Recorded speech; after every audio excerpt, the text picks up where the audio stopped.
ta gloire manifestée. Merci pour ton esprit au milieu de nous. Merci de la conduite, de ta conduite ineffable. Nous te sentons et nous sommes heureux. Nous te voyons et nous sommes transformés. Nous te regardons comme au travers d'un miroir et nous performons à la gloire de ton esprit. Merci d'agir encore une fois ce soir au nom de Jésus. Alléluia.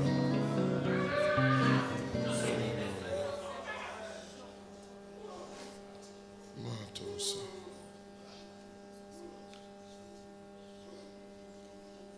Donnons une acclamation au Seigneur.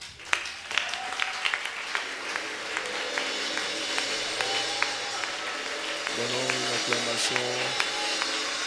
Donne une acclamation au Seigneur l'Esprit. Au Seigneur l'Esprit. Au Seigneur l'Esprit. Amen. Demain soir, nous allons accueillir le pasteur Charles. C'est un merveilleux pasteur. Alléluia. Quand vous parlez avec lui, il a de la consistance. Il a de la consistance spirituellement. Le Saint-Esprit lui a donné de la consistance. Il a un bagage. Alléluia. Voilà. Dans le ministère, chacun marche avec son onction. Et il a un bagage. Il a un bagage. J'apprécie ça. La Bible dit le fait aiguise le fait. Naturellement, j'aime vraiment, moi, me frotter aux gens qui ont de la consistance. Voilà, on s'édifie. Et puis, on se propulse. Quelqu'un dit Amen. Quand nous étions étudiants, chacun élève, chacun était roi dans la ville où il était, jusqu'à ce que nous arrivions tous au lycée scientifique. Une des choses que j'ai aimé au lycée scientifique, c'est que ça te fait redescendre, ça te fait redevenir homme, quoi. Tu étais un maître incontesté, quelque part, dans ta localité, et on réunit tous les maîtres, entre guillemets, et on les emmène dans une même ville. On dit que les maîtres soient dans la même classe. Et donc, c'est un ancien maître qui devient le dernier de la classe. Voilà, c'est quelqu'un qui régnait. Je vous assure que si vous ne faites pas attention, ça détruit carrément l'image que vous avez de vous-même, n'est-ce pas? Ça vous fait profondément douter de vous. Mais ce que j'ai aimé, c'est qu'à un moment donné, vous vous rendez compte que vous êtes habitué aux places d'honneur. Donc, vous devez demeurer aux places d'honneur. Ça vous aide à élever votre niveau. Quelqu'un dit Amen. Ce qui est intéressant dans le ministère, il faut marcher avec des gens qui ont de la consistance. Ça vous permet de savoir qu'il faut chercher davantage Dieu, il faut davantage vous propulser et vous vous aiguiser. Demain soir, il sera là. Le Saint-Esprit le fait venir demain soir et il va nous bénir par la parole. Alléluia. Je peux vous garantir que vous serez bénis. Alléluia. Je peux vous garantir que vous serez bénis. Tous ceux que nous invitons à cette chaire transportent quelque chose. Amen. Alors, hier nous avons commencé un merveilleux message. Le thème de ce message, il est très difficile d'enseigner sur le Saint-Esprit. Et je vous ai dit que lorsque vous prenez la parole devant une assemblée, ce qui bénit les gens, ce n'est pas toute la connaissance que vous avez emmagasinée ou bien le verbe que vous avez, n'est-ce pas? Mais c'est la vie de l'Esprit, la vie de Dieu, la vie qui émane de vous. Ce que les gens retiennent, ce qui reste sur le peuple, ce qui transforme une vie, c'est la vie de Dieu que vous transportez, n'est-ce pas? Donc quelqu'un peut venir, il est parfait, n'est-ce pas? Il a les mots qu'il faut, il est éloquent, n'est-ce pas? Comme Apollos, n'est-ce pas? Il est éloquent, il sait aligner les mots, les phrases sont belles, ça rime, tout ça. Mais on n'est pas ici pour développer l'intellect des gens, on est ici pour communiquer la vie. C'est-à-dire, la connaissance intellectuelle ne change pas, elle ne transforme pas. Elle ne transforme pas. Elle ne transforme pas. Alléluia. Ce qui transforme, c'est l'esprit. Il dit la lettre tue, mais l'esprit fait vivre. Quand il dit l'esprit vivifie, ça veut dire l'esprit communique la vie, l'esprit irradie la vie, l'esprit fait vivre, n'est-ce pas? Si quelqu'un veut vivre, il a besoin de l'esprit. Dis-moi Amen. Naturellement, quand je parle de vivre ici, ce n'est pas le contraire de passer de vie à trépas. Vous comprenez bien, n'est-ce pas? Si quelqu'un veut vivre, il doit passer. C'est exactement comme un instrumentiste. Il peut maîtriser son instrument. Maîtriser. Alors, maîtriser son instrument, mais son instrument ne communique pas l'onction.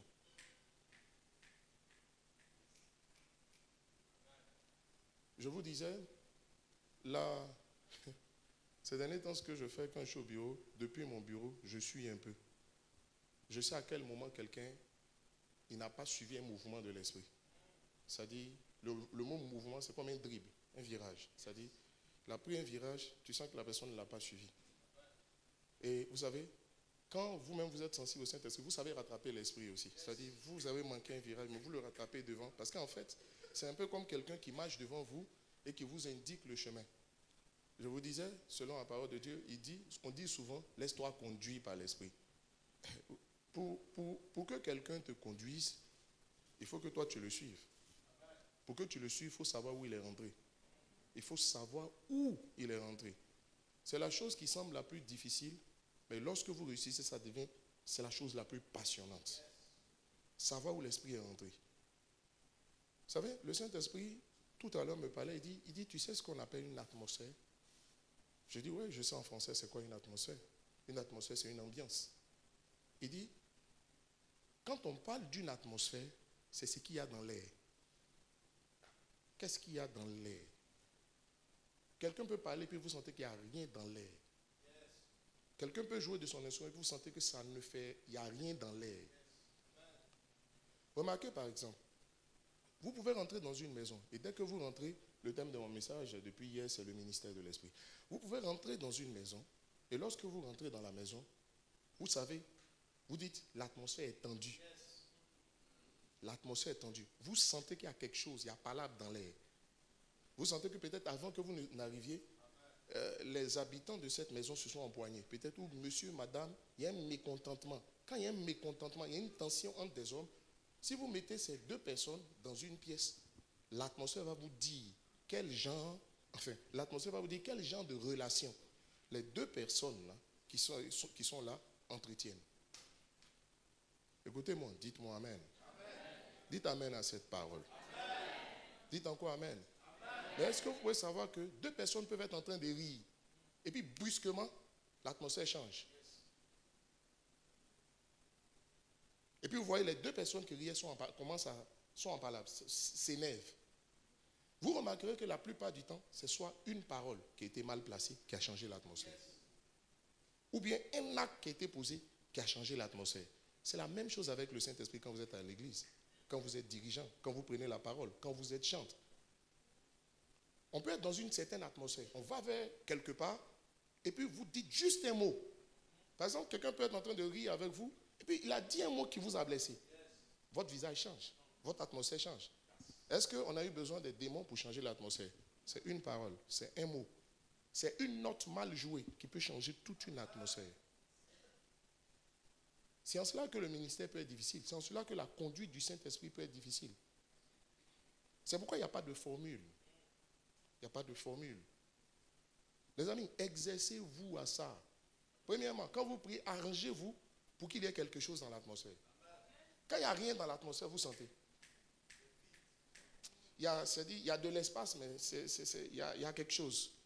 C'est vide. Quand il y a quelque chose dans l'atmosphère devient chargée. Est-ce que vous savez que là, on est dans la salle.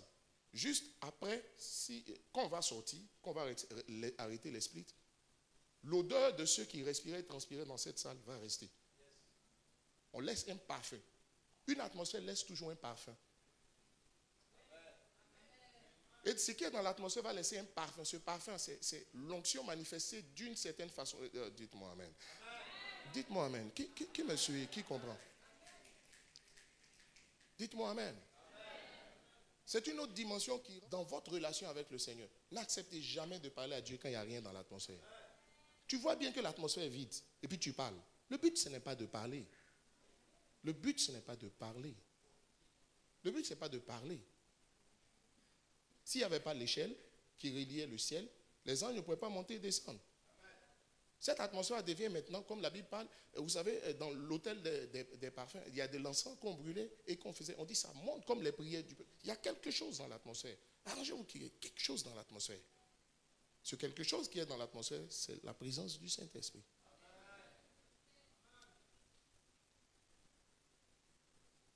Je vais vous dire quelque chose. C'est ce matin, le Saint-Esprit me parlait. Il dit, tu sais, beaucoup disent que le diable a volé leur mariage. Tu ne sais pas ce que tu dis.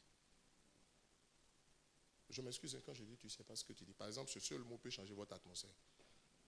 Je dis, mais venez nous injurer ou quoi? Ça fait que tout ce que je dis, même si c'est intéressant, tu dis, bon, qui parle? Ok. Il dit, il y a deux choses que Satan cherche à voler. Premièrement, votre onction. Deuxièmement, la parole. Parce que la parole est l'épée de l'esprit. Je vous expliquerai bientôt. Prenez toutes les armes des chrétiens, du chrétien décrit en Éphésiens chapitre 6. Il n'y a aucune arme offensive dedans. Tout est défensif. Bouclier, cuirasse, tout ça. Mais on attaque comment? Comment tu veux gagner une bataille sans armes pour attaquer? On sait que la meilleure défense, c'est l'attaque. Mais on est là et puis il n'y a aucune arme. Regardez, bouclier la foi, chaussures, quoi? Ceinture de vérité. Pour chicoter quelqu'un, il faut qu'il soit à côté de toi. Donc, pour éviter la chicote, c'est simple, je me mets à distance. Quelqu'un me dit Amen. Et d'ailleurs, il dit, il dresse une table devant nous en face de nos ennemis. Ça veut dire que même si tu prends ta ceinture, il faut être vraiment grand. Il faut avoir de longues attaches comme Nicolas Batum. Moi, il ne sait pas qui est Nicolas Batum, c'est un basketteur. Quelqu'un dit Amen. Tout est défensif. Il n'y a rien pour attaquer. Mais il y a une seule âme. Il y en a une seule. L'épée. Et cette épée est liée à l'esprit. Il dit l'épée de l'esprit. Je vais t'expliquer pourquoi il dit l'épée de l'esprit. Pourquoi il dit la parole est l'épée de l'esprit. C'est ces deux choses.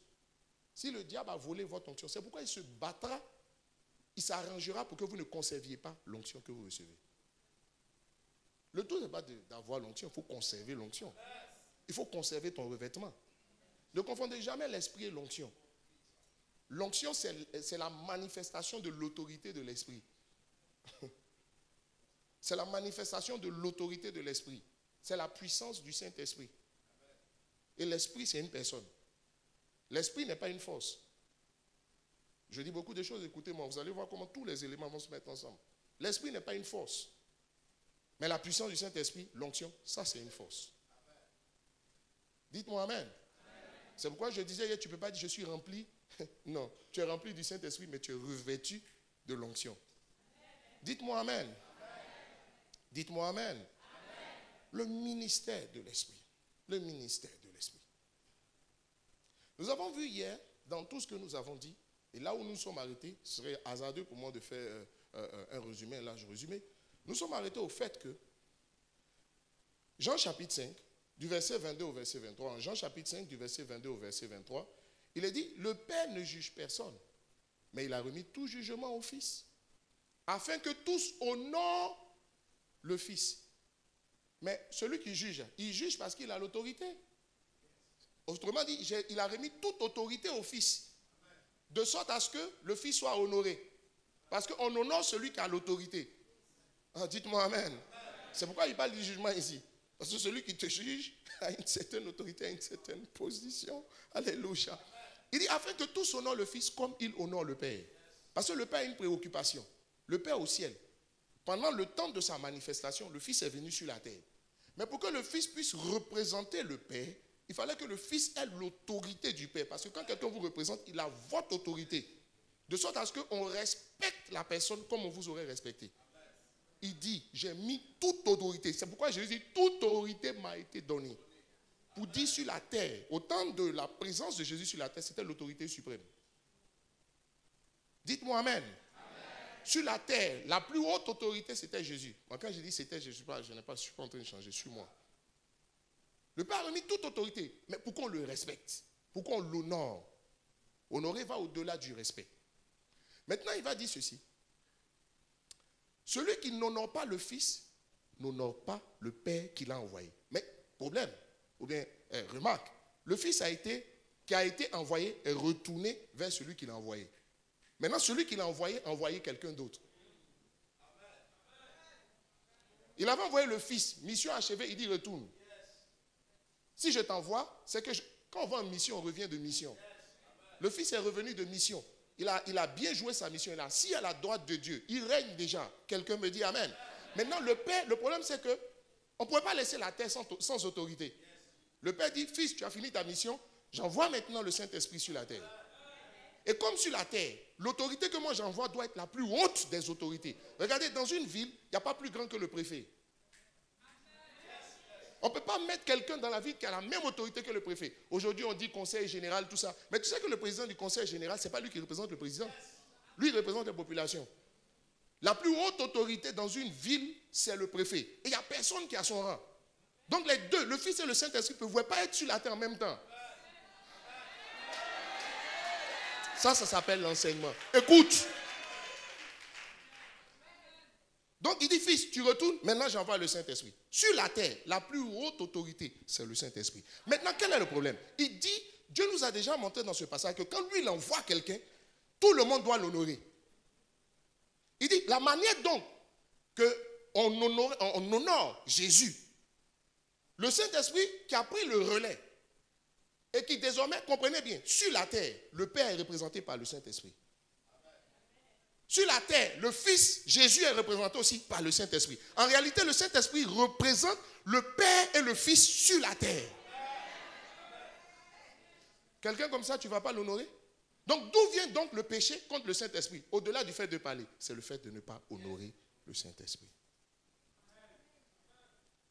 Dans le fond, quand on parle du péché contre le Saint-Esprit, c'est ne pas honorer le Saint-Esprit. Souvenez-vous, je parle, je traite le ministère de l'Esprit.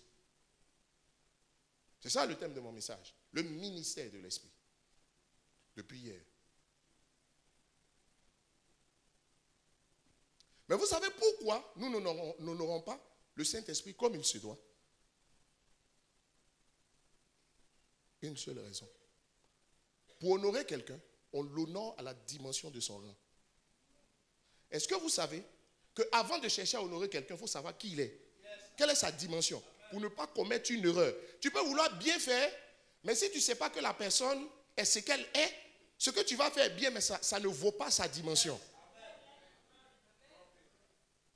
La plupart des gens que vous voyez qui manifestent la puissance de Dieu, beaucoup sont ignorants de qui est le Saint-Esprit. Ils connaissent l'onction, mais ils ne connaissent pas le Saint-Esprit. Moi, je fais un constat. Parmi les hauts pères, les doyens, dans le temps que Dieu a utilisé, prenez le temps, les vieux, les arrières, les patriarches de la foi. Ça s'appelle les pères apostoliques. En théologie, c'est comme ça on les appelle. Les Kenneth Hagin, les Oral Robert, tout ça. Branham, quand il était encore dans les voies du Seigneur, William Marion, quand vous regardez tout cela, vous remarquez que certains, les Smith, Wigglesworth, tout ça, beaucoup ont manifesté, ont fait des miracles extraordinaires. Mais il y a un que je respecte et que j'ai respecté parmi eux tous. Kenneth Hagin. Aucune maladie ne l'a tué. C'est-à-dire quand tu regardes sa vie et puis tu regardes les autres, Branham a mal fini. C'était le maître de l'onction. Aujourd'hui, on parle de Branham. Il n'a pas commencé mauvais. Hein? Mais Branham te prend. Quand tu lis son histoire, j'ai lu son histoire. Quand tu aimes l'onction, j'ai compris que si tu vas avoir l'onction, il faut avoir soif de l'onction. C'est tout. Et puis si tu vois quelqu'un qui a l'onction, il faut le poursuivre. Wonderful. Je te dis 1000 choses là.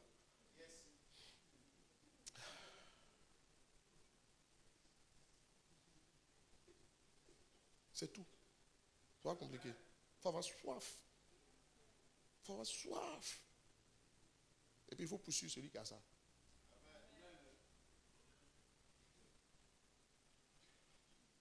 Pourquoi les gens couraient derrière Jésus? L'onction. Pourquoi Simon poursuivait Pierre, le magicien? Parce qu'il a vu que le gars là, il avait l'onction. Maintenant, si tu vas aller jeûner, prier, va. En jeûne, on prie pour conserver ce qu'on a eu. Maintenant, comme tu veux réécrire l'histoire, va chercher. On gagne ça comme ça aussi. Hein? Mais bon, il y a des techniques. Tu n'as pas besoin de ça. Tu n'as pas besoin de ça. Je parle à ceux qui ont soif. Il y a d'autres qui veulent utiliser l'onction. Ils veulent que l'onction soit manifestée pour eux. Voilà, il dit, parce que prie que ça sorte. C'est l'essentiel. Si ça marche, seulement, que Dieu soit béni. Et il y a d'autres qui veulent des instruments entre les mains du Saint-Esprit. C'est à ceux-là que je parle. Parce que toujours celui qui prie pour toi sera pas là un jour. Et les gens, ce matin, le Saint-Esprit me dit, il dit, les gens ont pris le désert comme un temps de souffrance. Il dit, non, non. Le désert est un temps où je t'isole de tous ceux qui ont toujours été avec toi afin maintenant de te former. Parce que s'ils sont là, je n'aurai pas le temps de te former comme moi je veux. Donc c'est pourquoi tu vas voir que quelqu'un qui est bien avec toi devient bizarre. C'est pour que tu le laisses. C'est-à-dire, on dit quand Jacob est resté seul, c'est là que l'ange est venu. L'ange là ne savait pas où Jacob était. Mais non, l'ange ne se manifeste pas. Si quelqu'un veut voir Dieu, bon, il ne faut pas dire je me lève, je veux voir Dieu, donc je quitte partout. C'est ça d'autres ont fait, puis ils sont devenus des moines. Mais ils n'ont pas l'onction aussi. Quelqu'un me comprend? Voilà. Il faut laisser Dieu faire. Il faut avoir ta soif, il faut laisser Dieu faire. Et puis il faut savoir comprendre quand Dieu est en train d'agir. Quand tu ne comprends pas, tu vas en vouloir aux gens, tu vas être frustré et tout ça. Regarde, quand Dieu te fait subir la frustration, afin que la frustration ne te fasse plus rien. Tu te frustres bien. À un moment même, tu es vacciné. Parce que ce que d'autres ignorent, autant il y a ce qu'il faut faire pour conserver l'onction, ce n'est pas mon but. Mais un des grands ennemis de l'onction, c'est l'état de ton cœur, frustration, amertume. Les gens sensibles comme ça, ils peuvent aller loin à l'onction. Ça va se retourner contre eux. L'onction là, ça tue. Tu ne sais pas ça? Ça tue. Ça guérit, mais ça tue. Merci. Je ne suis pas venu te parler de tout ça. Quelqu'un dit non, laisse passer. Le constat que j'ai fait, donc, je disais, par rapport à tout cela, il était complètement différent. Sa vie, son expérience était complètement différente. Les amis, je dis beaucoup de choses. Hein. Tout ça, c'est le résultat de ce que l'Esprit m'a dit ce matin. Les gens veulent que quelqu'un qui a l'onction soit normal. Et puis la raison pour laquelle ils se méfient de l'onction, c'est parce que ça rend les gens anormaux. L'onction est dans le spirituel ce que le courant est dans le physique. Tu as déjà été secoué par le courant? Même quand tu es parti à l'école, tu es conventionnel, tout ça, tu as les manières. Quand tu parles, tu as les manières. Si le courant t'a secoué, tu deviens bizarre à l'instant où ça te secoue. Mais personne ne se plaint que tu as devenu bizarre. Parce que tu as sauté d'une manière. Tu as crié d'une manière. On dit, mais qu'est-ce qui te prend? Le courant m'a secoué. C'est comme ça aussi, quand l'onction descend sur quelqu'un à un certain niveau, il ne peut pas devenir normal. Il ne peut pas faire des choses normales. Mais en ce moment, quand le courant te secoue, il faut dire, aïe, aïe. Quand souvent ça t'a déjà secoué. Moi, j'étais enfant, j'ai vu ça secouer mon père. J'ai compris que ce truc, je devais m'arranger dans ma vie pour que ça ne me secoue jamais. Parce que...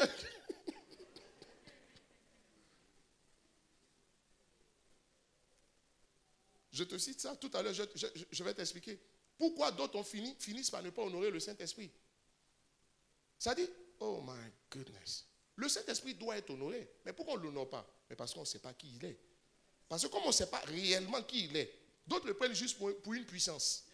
D'autres pensent que le Saint-Esprit c'est l'onction. Tu ne sais pas ce que you don't know. You don't know. Arrêtons là le débat. On ne peut pas discuter longtemps avec toi. Tu confonds, je ne sais pas. C'est une personne d'abord. C'est une personne. Tu sais, comme il pense que c'est du courant, c'est pourquoi il s'amuse à l'onction. C'est pourquoi il prend son onction, il sert le Seigneur et puis il s'en va, il foudroie toutes les sœurs. Lui, il a l'onction. L'onction, c'est le courant. Donc, c'est pour ça que je dis foudroie. Quand un tombe dans le péché, tu sais, je dis c'est un foudroyeur. Parce qu'il foudroie, il fait n'importe quoi. Mais, ou bien il est là, il s'amuse à l'onction. Mais pourquoi? Parce que pour lui, c'est courant. Tant que je paye ma facture, j'utilise comme je veux. Quel est ton problème? Mais ce qu'il oublie, c'est que l'onction, écoute-moi bien, je sais que tu n'as pas entendu cette définition. L'onction, c'est la manifestation de l'autorité de l'esprit. Donc ça veut dire qu'il n'y a pas, tu ne peux pas dissocier l'onction. C'est une manifestation d'autorité. C'est l'exercice de l'autorité, de la puissance du Saint-Esprit. C'est ça qu'est l'onction. Donc est-ce que tu peux dissocier l'exercice de l'autorité qu'il exerce? Non. C'est pourquoi, quand tu comprends toutes ces choses, quand tu es en train d'utiliser l'onction, tu fais attention. Tu fais attention. Tu fais attention. Parce que tu sais que peut-être que tu ne vas pas avoir de problème avec l'onction, mais tu vas avoir le problème avec celui dont c'est l'exercice de l'autorité. C'est ça. Quand tu comprends ça, oh my goodness. Dites-moi amen. Dites-moi amen. On ne s'est pas rendu compte que le Saint-Esprit, qui est le Saint-Esprit? Premièrement, le Saint-Esprit est notre paraclétos. Jean chapitre 14, verset 16, je vous donnerai un autre consolateur. Un autre consolateur. Si moi je viens, je rentre, souvent j'ai assisté à ces scènes-là, je dis j'attends que l'église, le temps arrive. Là même, peut-être qu'on vient prêcher, on se met en costume. Le temps va venir où je vais dans les petites chemises. Un jour, quelqu'un est rentré ici, il voulait acheter des CD. Il ne sait pas que c'est moi le pasteur. Quand il est venu, il dit bonjour monsieur. Je dis bonjour monsieur. Est-ce que je peux avoir des CD? Je dis venez que je vous... Les CD du pasteur Charles là-dessus. Il dit ah d'accord. Venez que je vous... Je dis allez dans la salle. Il dit vraiment. Donc je l'accompagne, je suis venu ici. Et quand je suis venu, je dis Chantal, donne-lui les CD. Il a besoin d'un CD. Et puis elle dit oui pasteur. Toi c'est tout. C'est vous le pasteur? Il dit yes of course. S'il savait que c'était moi le pasteur, il n'avait pas accepté que je l'accompagne pour l'emmener au bureau. Ça dit quand il est venu, il m'a pris comme il m'a trouvé. Parce que qu'est-ce qui... Non, c'est pas méchant. Ou bien c'est mon expression qui fait rire. Je suis étonné. Bon, d'accord. Il y a des moments où j'ai dit des choses, vous riez, donc je vais mettre ça dans mon agenda. Je suis marié quelque part, maintenant j'ai dit ça. Parce que là, je sais, c'est un effet que je n'escomptais pas. Bon, il m'a pris comme il m'a trouvé. Mais parce qu'il ne savait pas qui j'étais. C'est tout. Et puis, il n'a pas péché. Ça veut dire pour honorer quelqu'un, il faut savoir qui il est. C'est pourquoi, je vous assure, ma plus grande découverte ces derniers temps, c'est d'avoir su que le Saint-Esprit est Seigneur. On le connaissait comme le Paraclétos. Oh, le Paraclétos, dans ses 6 manifestations, celui qui aide, celui qui soutient, celui qui intercède, tout ça, c'est un serviteur, c'est lui qui vous sert. Mais depuis quand tu as vu quelqu'un respecter, bon, on respecte par formule, par éducation, ton serviteur, ton domestique, voilà. C'est quand tu as des bonnes manières, c'est comme ça, et puis tu emmènes tes enfants à les respecter. Mais dans le fond, comme un patron, il est là, il dit à sa secrétaire, vous, mais peu dis-tu. Maintenant, s'il dit tu n'as pas dit comme il m'a tutoyé, patron, tu as dit, tiens, il a un pouvoir que toi tu n'as pas. Et puis, permettez-moi de dire quelque chose. On dit le pouvoir absolu corrompt absolument. Je ne suis pas d'accord. Christ a eu le pouvoir absolu. Le Saint-Esprit a le pouvoir absolu, mais il n'est pas devenu corrompu. Maintenant, le problème, c'est qu'on n'a pas son cœur. C'est tout. Le problème, ce n'est pas le pouvoir, c'est le cœur de celui qui a le pouvoir. Ah. Ce que je dis là, ça c'est une pensée des réformateurs, hein, ce n'est pas dans la politique du national, non. C'est son cœur. L'argent n'est pas le problème, c'est le cœur de celui qui a l'argent. Si quelqu'un n'a jamais rêvé qu'il allait devenir quelqu'un, tu sais quoi, moi, je me vois un milliardaire. Amen. Oh, dis Amen si tu...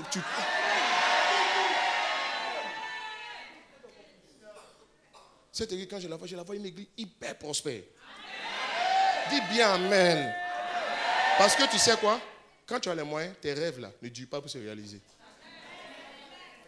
C'est pas d'abord, moi tu pries tôt. Dites-moi Amen.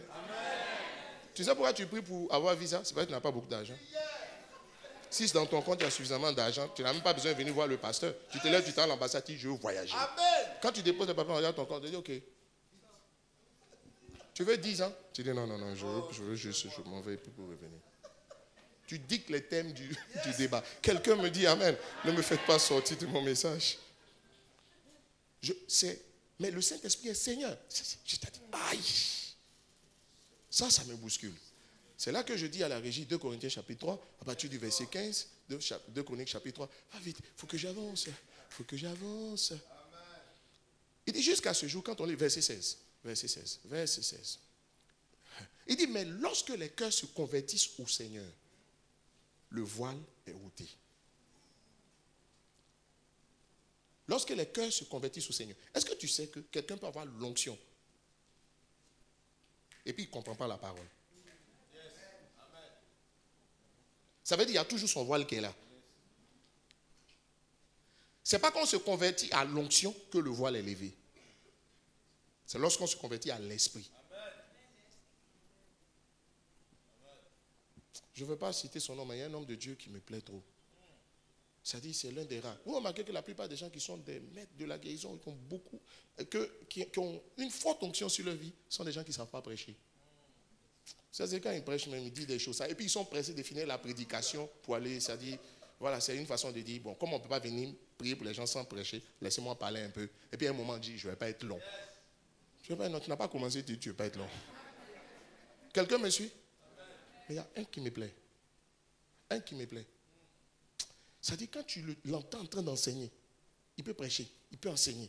Et puis quand il rentre dans la démonstration, J'ai dit, voici, moi c'est cette dimension-là qui m'intéresse. Ça veut dire qu'il connaît et l'onction et le Seigneur de l'onction. Pourquoi la Bible dit l'épée du Saint-Esprit, c'est la parole? Ça veut dire que tu ne peux pas dissocier les deux. Je t'avoue que je n'ai pas fini de bien comprendre le verset.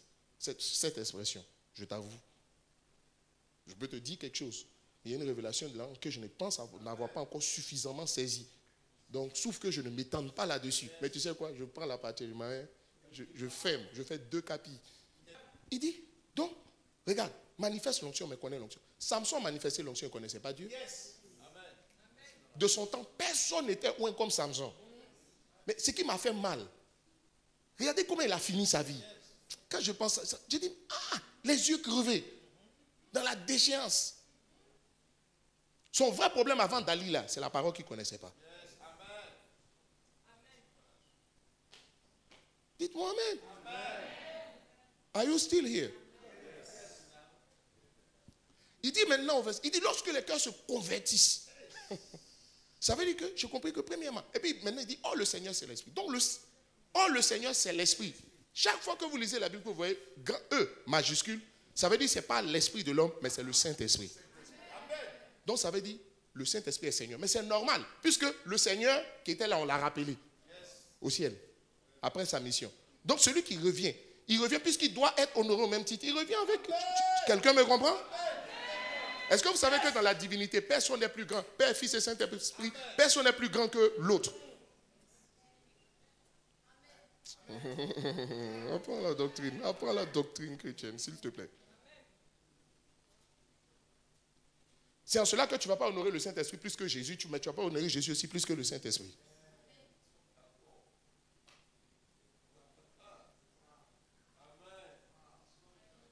Eux trois sont Dieu, mais chacun est lui-même.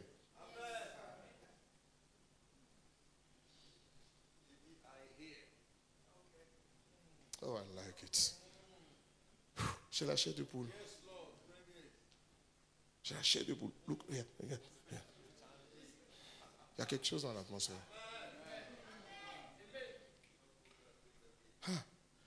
Donc, tout le mystère, pour rentrer dans une dimension de puissance extraordinaire, c'est se convertir à l'esprit. On est toujours dans la dimension de honorer l'esprit. Maintenant, je vous pose une question. Dis à ton voisin, convertis-toi à l'esprit. Au Saint-Esprit, quoi.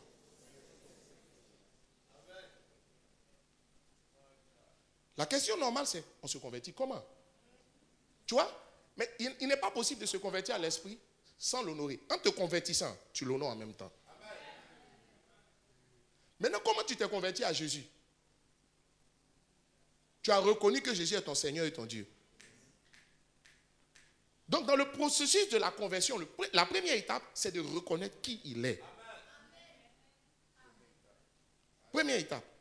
Maintenant, je te pose une question. Il dit, allez, Matthieu chapitre 28, verset 27 à 28, il dit, allez faire de toutes les nations des disciples. Je vous pose la question. Il dit, allez faire de toutes les nations des disciples, les baptisant au nom du Père, du Fils et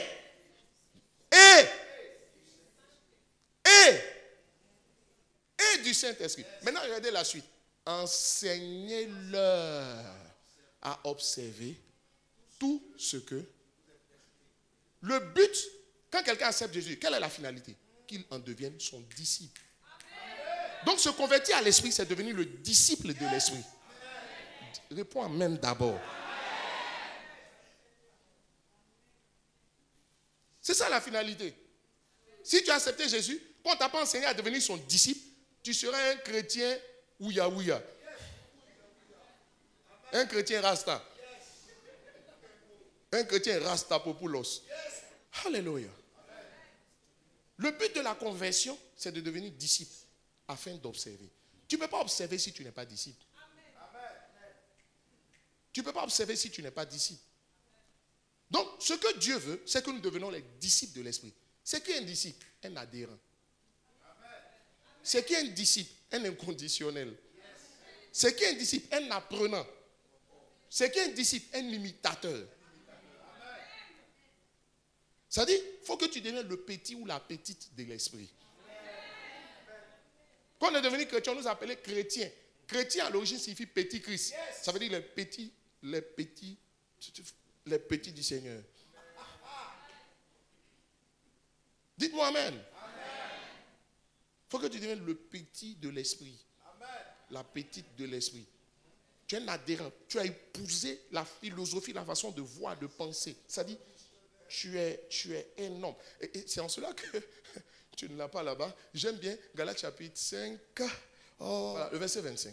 Il dit, si nous vivons par l'esprit, grand E, donc le Saint-Esprit, marchons aussi selon l'esprit. C'est deux choses différentes qu'il dit là.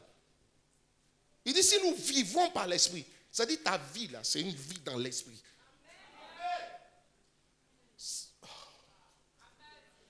Il dit maintenant, marchons par l'esprit. Permettez que j'explique rapidement. Je ne veux pas faire trop de fixation là-dessus. J'arrive jusqu'à ce que je finisse, tu comprendras.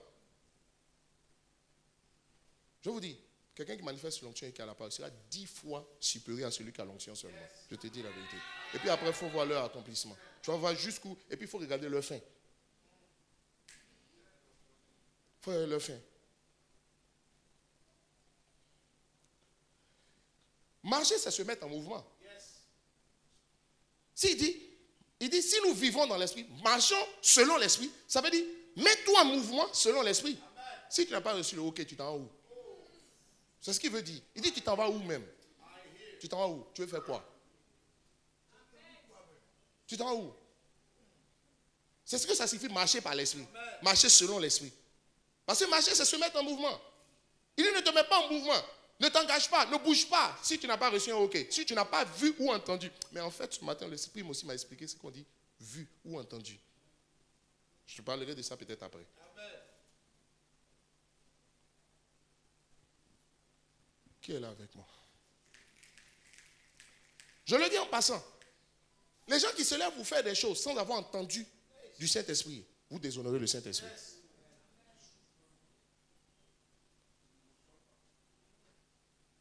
Regardez, l'arbre de la connaissance du bien et du mal provenait de qui? Qui a planté ça? C'est Dieu. Maintenant, il dit, le jour où vous en mangerez, vous mourrez. Ça veut dire quoi? Il ne faut pas penser que c'est seulement quand on fait le mal qu'on meurt. Mourir, là, ça veut dire échouer. Tu peux faire le bien, puis tu échoues. Voilà. Maintenant, le troisième arbre, c'est l'arbre de la vie. L'esprit commun, on dit c'est l'esprit qui vivifie. C'est l'esprit qui donne la vie. Je dis, il faut bien comprendre ce que j'ai dit. Tu peux faire ce qui est bien, et puis tu échoues. Tu fais ce qui est bien, puis Dieu est fâché à toi. Oh, qu'est-ce que tu dis? C'était le même fruit. L'arbre s'appelait connaissance du bien et du mal. Et du mal. Le jour où vous en mangerez, vous mourrez. Ça veut dire que ça donne la mort. Ça veut dire le bien aussi. On peut faire le bien. On dit si tu fais du bien, tu vas aller au paradis. Qui t'a dit ça? Qui t'a dit? C'est quoi tu appelles bien? C'est si tu fais la vie, tu vas aller au paradis. C'est la vie qui emmène les gens au paradis. Oh, la vie, c'est l'esprit. Quand je vois des gens qui ont l'onction et puis ils marchent avec leur tête, ils m'énervent, j'ai envie de les taper. Moi, je ne veux pas les taper. C'est terrible de voir quelqu'un qui fait quelque chose qu'il ne comprend pas. Je dis, mais tu as cette onction et puis tu ne peux pas comprendre que ce que tu fais, ça semble bien. C'est super. Ce n'est pas inspiré. Donc, c'est la mort.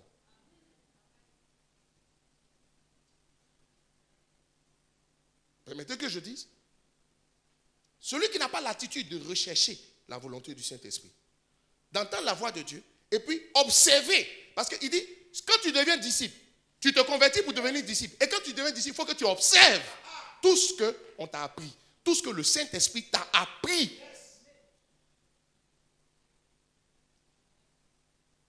Il n'y a pas le souci de chercher la voix du Saint-Esprit, d'entendre la voix du Saint-Esprit dans le fonctionnement, et puis d'obéir à la voix du Saint-Esprit. Tu pèches contre le Saint-Esprit, tu déshonores le Saint-Esprit.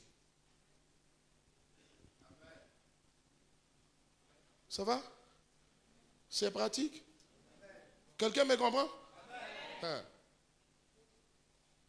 Je dis, ta conception du péché va changer. Parce que pour beaucoup, le péché, c'est la transgression seulement de la loi. C'est-à-dire de la parole qui est écrite. Le péché, c'est la transgression de la voix aussi du Saint-Esprit. Est-ce que tu sais qu'aucun verset n'est écrit qu'il ne faut pas flirter? Je n'ai même pas peur de te dire ça. Sors-moi le verset qui a dit ne flirtez pas. Quelqu'un est-il édifié ce soir? Je ne suis même pas encore rentré dedans. Je débroussaille pour enlever rapidement certains éléments. Alléluia. C'est quoi la dernière pensée que j'ai dit? La transgression de la voie. Bon, lui, c'est Huberson. Moi, je m'appelle Adji. Est-ce que vous savez que pour lui, le Saint-Esprit sera à l'aise en lui. Et puis pour moi, le Saint-Esprit ne sera pas à l'aise. C'est bon, il faut faire les choses, même si on est entre frères et sœurs en Christ. Arrêtez de penser que juste le péché. Les amis, pour perdre l'onction, ou bien pour bloquer, pour diminuer, c'est-à-dire pour porter un coup à ton revêtement, ce n'est pas beaucoup de choses. Si tu penses juste que c'est l'argent, le sexe et puis l'orgueil, il y a plus dangereux que ça. Ça, c'est le niveau 1.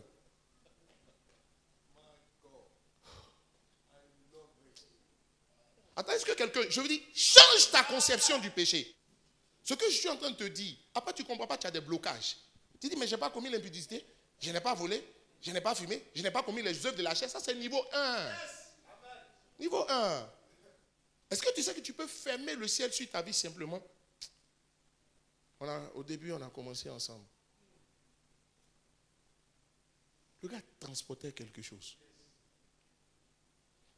En fait, même, quand je le voyais, parce qu'avant, j'avais l'esprit des docteurs de la loi. Ça dit, ce que je voulais, ça dit, je suis rempli de connaissances. Et puis quand tu parles la Bible, je peux t'expliquer chaque verset. Mon frère, ce qui fait grandir une église, ce qui fait avancer un homme, c'est l'onction. Ça était tous tes autres trucs. Mais tu sais quoi, j'ai vu son onction dans sa progression stopper net. Parce qu'il y a des gens qui nous avaient invités. Avant, toi tu es jeune pasteur, tu n'es même pas pasteur bien même. C'est quand... Au début, toi tu es pressé, tu dis, mais pourquoi au début il ne m'appelle pas pasteur? Attends un petit, wait. Ça dit, tu peux t'étouffer avant d'avoir commencé l'affaire. Et puis il allait prêcher. Quand ils sont partis, le jour, c'est qui m'a sauvé. J'ai été occupé.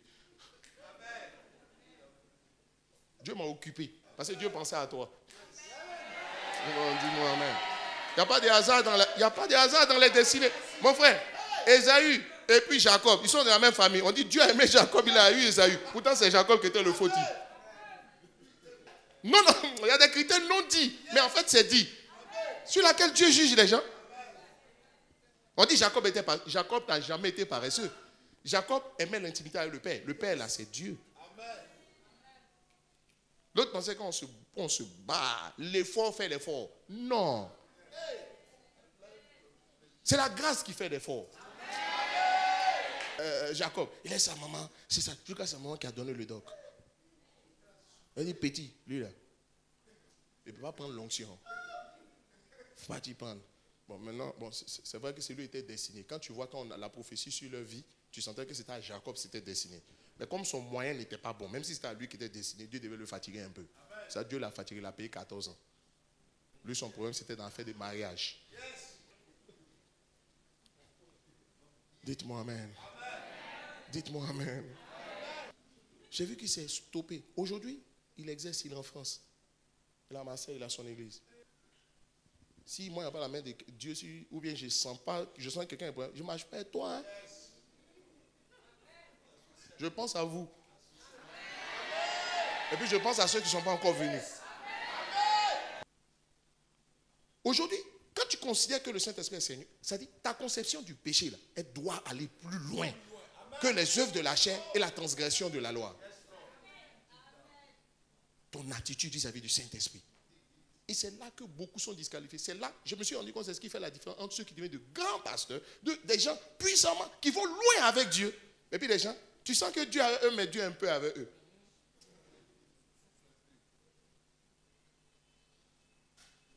C'est pourquoi il faut éviter d'imiter les gens. Mon frère, comment le Saint-Esprit te voit? Comment il veut te tourner? Comment il veut que vous fonctionnez? Où il veut que vous partiez? C'est ça. Le Seigneur. L'honorer. Mais tout ce que je te dis, ça, c'est je suis en train de déblayer.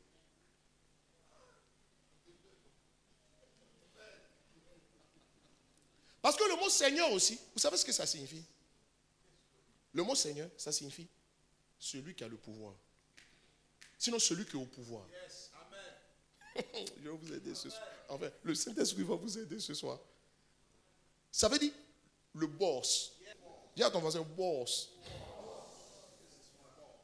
This is my boss. Ça veut dire le maître, le boss, celui qui a le pouvoir, le détenteur. En fait, ça veut dire l'autorité. Maintenant, je vous pose la question.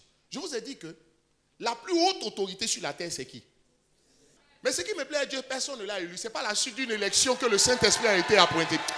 Respecte quelqu'un que tu n'as... Regarde, pourquoi est-ce que tu peux demain... Ça dit tu élis un président. Si le jour où tu n'es plus d'accord, la prochaine élection, tu ne le votes plus.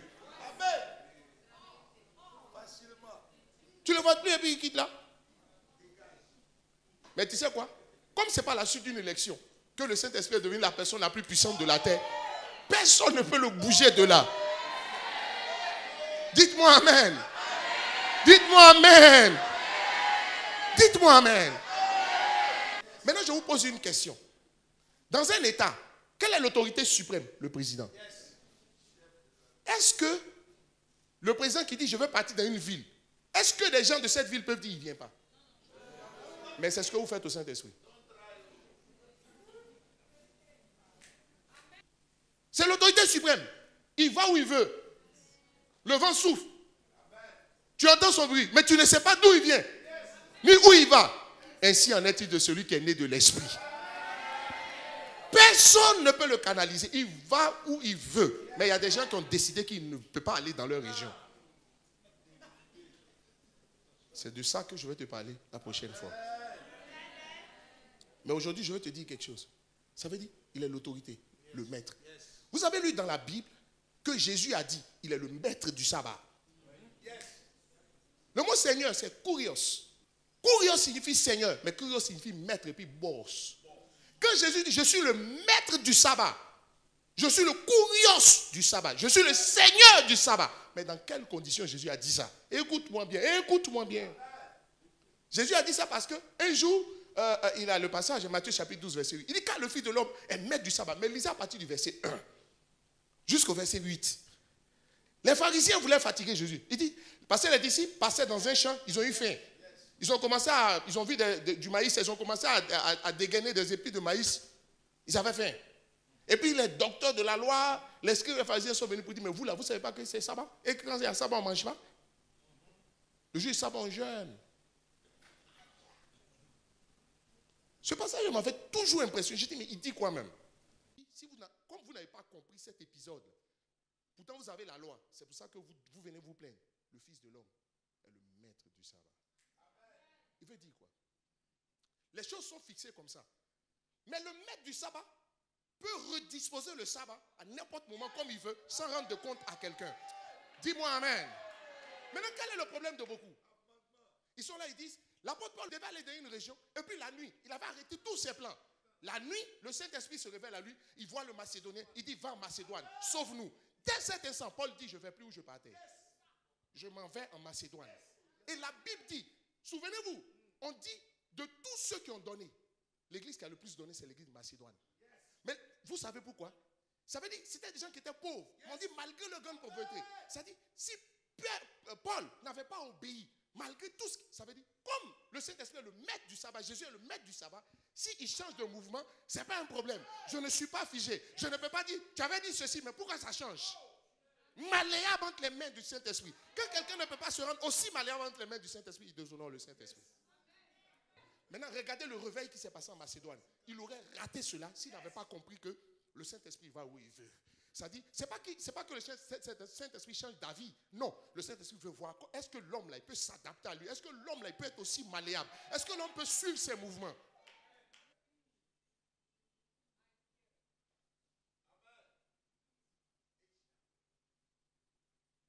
Autant Jésus était le kurios. On dit sabbat, on ne mange pas. Ses disciples et puis il n'y a rien.